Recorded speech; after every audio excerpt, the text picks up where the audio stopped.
Hello my lovely student, this is Mansi. Welcome back to the channel. We are on the 8th question of exercise 13.2. The question says a spherical glass vessel has a cylindrical neck 8 cm long, 2 cm in diameter. The diameter of the spherical part is 8.5 cm. Now by measuring the amount of water it holds, a child finds its volume to be 345 cm cube. Check whether she is correct, taking the above as the inside measurements and pi equals to 3.14. पहले तो देखो glass का जो ये वास्क हमें दे रखा है किस तरीके से होगा, इस तरीके से उसकी सिलेंड्रिकल नेक है, नीचे से वो स्फेयर शेप का, ठीक है। तो जैसे मटका टाइप कुछ होता है ना, समझ लो उसकी तरह है ये।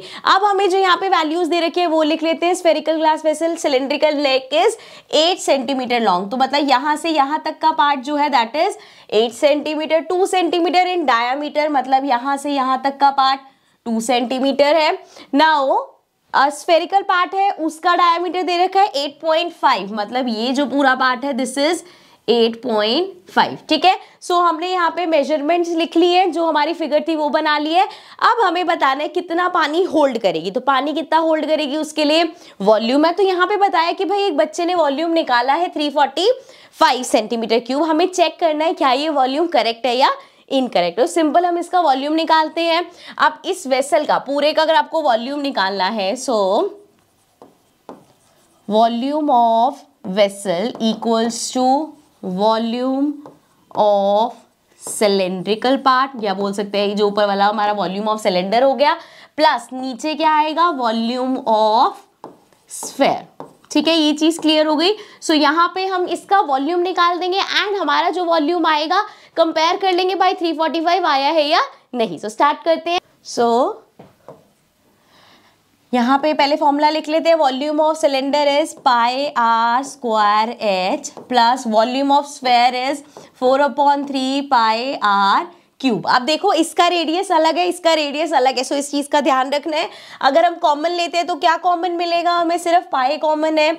यहाँ पे देखें तो आर स्क्वायर, रेडियस कितनी, अगर हम सिलेंडर वाले की बात करें डायामीटर 2 है, अगर डायामीटर हमारा 2 है, 2 सेंटीमीटर है, तो रेडियस हमारी हो जाएगी 2, हाफ करेंगे मतलब 1 सेंटीमीटर हो जाएगी।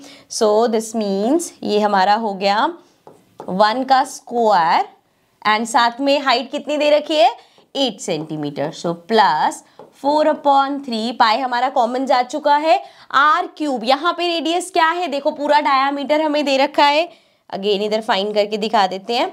डायामीटर हमें गिवन है 8.5, सो रेडियस हमारी हो जाएगी 8.5/2, ठीक है। इसी तरीके से लिख लेते हैं इसको। सो वी हैव, इसको मल्टीप्लाई करेंगे, रेडियस का क्यूब है मतलब 8.5/2 इंटू 8.5/2 इंटू 8.5/2, ठीक है जी।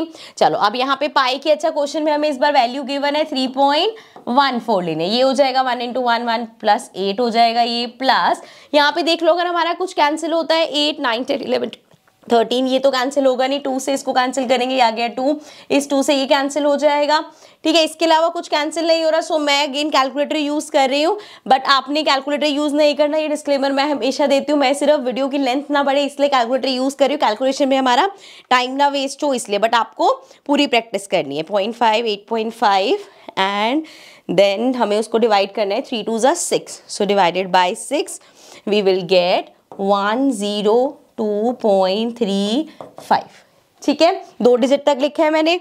अब इसमें हमें प्लस करना है, 102.35 में प्लस कर दो 8, so we will get 110.35 and then इसमें मल्टीप्लाई करना है 3.14, so multiply by 3.14 we will get 346.499, so 0.5 भी ले सकते हैं, बट यहाँ पे जो वॉल्यूम हमें गिवन था, मतलब जो स्टूडेंट ने वॉल्यूम निकाला था वो क्या था, that was 345, so that means we can say it was incorrect. हाँ भाई क्लोज है, बट देखो एक्यूरेट एग्जैक्ट तो नहीं है हमारा, अगर पूरा 345 आता तो हम कहते कि ये करेक्ट है। I hope the question is clear. So ये था हमारा 8th question. This was the last question of this exercise. I hope the exercise is clear.